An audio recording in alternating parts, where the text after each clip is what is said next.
ஆனா ஜீவனை விட மேலானது தேவனுடைய கிருபை. என்னைக்கு அந்த நிலைக்கு விசுவாசி வளர்ந்துடுறானோ, நீங்க மரணத்தை கண்டு பயப்பட வேண்டிய அவசியம். ஜெயிக்கிறவங்க யாராவது ஆமேன்னு சொல்ல மாட்டீங்களா?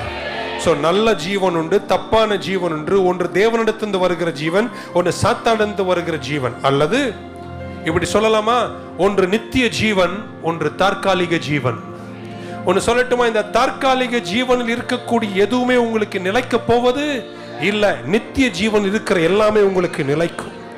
ஏன் அதிகாலையில எழுந்து இந்த குளிர்ல ஓடி சர்ச்சுக்கு வந்து எங்கேயாவது உட்கார்ந்து கர்த்தருடைய வசனம் கேட்கணும் என்ற ஏக்கம் உங்களுக்குள்ள ஆவியில் இருக்கு தெரியுமாங்க?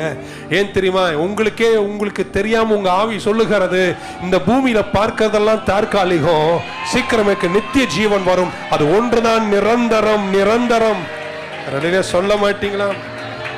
அதனாலதான் பழைய பெந்தெகோஸ்காரங்க எல்லாத்தையும் வெறுத்து வாழ்ந்தாங்க. ஆமென். நீங்க வெறுத்தலாம்